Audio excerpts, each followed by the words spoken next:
नमस्कार। आज देश की तमाम फटाफट खबरों में आपका स्वागत है। खबरों के लिए आपसे निवेदन कि आप हमारे चैनल को सब्सक्राइब करें। तो बढ़ते हैं खबरों की ओर।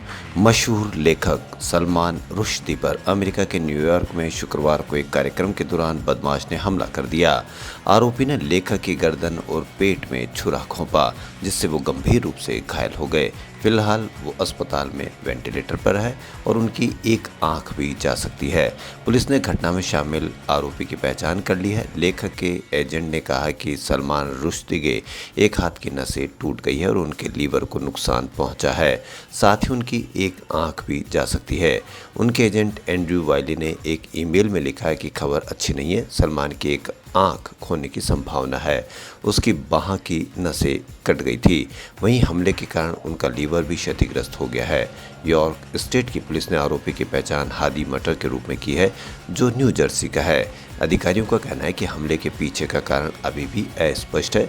घटना को देख दर्शकों में मौजूद लोग मंच पर पहुंचे और संदिग्ध को नीचे उतारा, जिसके बाद कार्यक्रम में मौजूद एक सैनिक ने उसे गिरफ्तार कर लिया। सलमान ने अपना पहला उपन्यास ग्राइमल साल 1975 में लिखा था, जिसे ज़्यादा लोकप्रियता नहीं मिली, लेकिन उनके अगले उपन्यास मिडनाइट चिल्ड्रंस, जो 1981 में लिखा गया, उन्हें रातों रात प्रसिद्धि दिला दी। रुश्दी के इस किताब को पिछले 100 सालों में लिखी गई सर्वश्रेष्ठ किताबों में से एक माना गया था। इसके बाद उन्हें 1981 में ही बुकर सम्मान प्राप्त हुआ। इसी उपन्यास के लिए उन्हें 1993 और 2008 में भी पुरस्कार मिले। इसके बाद उन्होंने shame, the jaguar smile, the satanic verses, east west, the moors last sigh, the ground beneath her feet, Shalimar the clown जैसी प्रमुख और बेहतरीन रचनाएं लिखी, जिनके लिए उन्हें कई पुरस्कार भी मिले। राष्ट्रीय स्वयंसेवक संघ ने स्वतंत्रता दिवस से पहले शुक्रवार को अपने सोशल मीडिया खातों की प्रोफाइल तस्वीरों पर अपने पारंपरिक भगवा झंडे के स्थान पर तिरंगे का चित्र लगाया। देश स्वतंत्रता के 75 साल पूरे होने के अवसर पर आज़ादी का अमृत महोत्सव मना रहा है।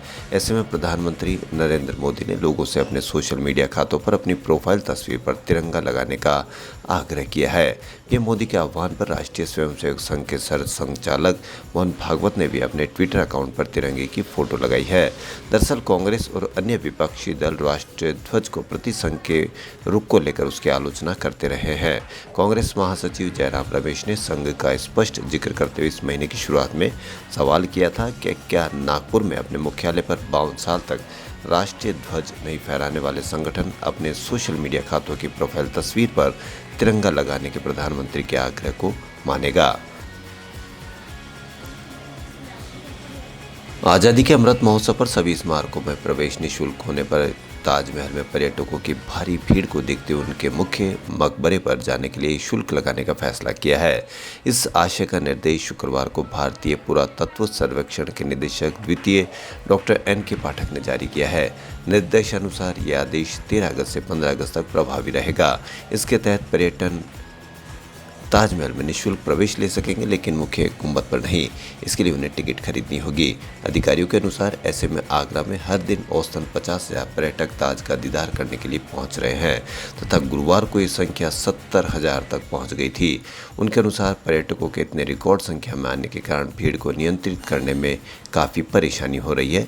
अधिकारियों का कहना है कि ऐसे में पर्यटकों की सुरक्षा को ध्यान में रखते हुए शनिवार से सोमवार तक ताजमहल के मुख्य मकबरे को बंद रखने का निर्णय भी लिया गया है। यही नहीं, यदि इस पर पर्यटक आते हैं तो उन्हें इसके लिए टिकट खरीदनी होगी। बाकी का समूचा ताजमहल दीदार के लिए निःशुल्क रहेगा।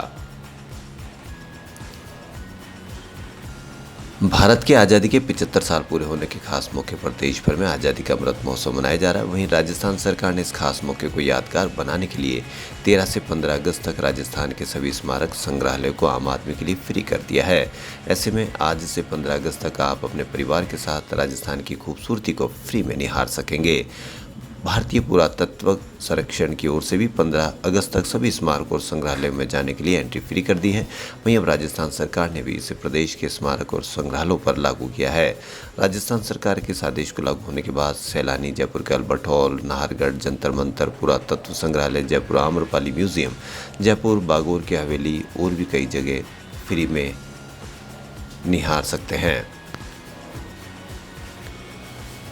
महाकवि तुलसीदास जी ने कहा है कि निज परिताप द्रवई नवीनता, पर दुख द्रवई संत सुपुनीता। यानी संत का हृदय नवनीत के समान होता है।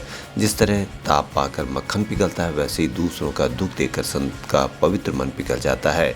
लेकिन आजकल एक अति गुस्सेल संत बहुत चर्चा में है। यह है जूना अखाड़ा के महामंडलेश्वर यति नरसिंहानंद। फिलहाल भी जूना अखाड़ा से जुड़े होने के साथ गाजियाबाद में दसना देवी मंदिर के महंत भी हैं।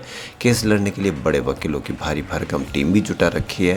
वैसे तो पिछले कुछ सालों में उन्होंने कई विवादित बयान दिए, लेकिन शुक्रवार को तो उन्होंने हद ही पार कर दी। उन्होंने तिरंगे पर भी धावा बोल दिया। नरसिंहानंद का कहना है कि घर घर तिरंगा नहीं, भगवा फहराना चाहिए। केंद्र सरकार जो तिरंगा अभियान चला रही है, इसका लोगों को बहिष्कार करना चाहिए। इसके जवाब में वह कहते हैं कि जो तिरंगे बांट रहे हैं उन्हें बनाने का ठेका बंगाल की एक कंपनी को दिया गया है और इस कंपनी का मालिक मुस्लिम है। वे यही नहीं रुके, उनका कहना है कि मुस्लिमों को इस तरह पैसा दोगे तो वो हिंदुओं के खिलाफ इस्तेमाल होगा, इसलिए सरकार गलत कर रही है। भड़काऊ बयान देने के कई मामले उनके खिलाफ दर्ज है। एक बार दिल्ली पुलिस ने उनके खिलाफ FIR दर्ज की तो उन्होंने कहा कि दिल्ली पुलिस मुस्लिमों के साथ है।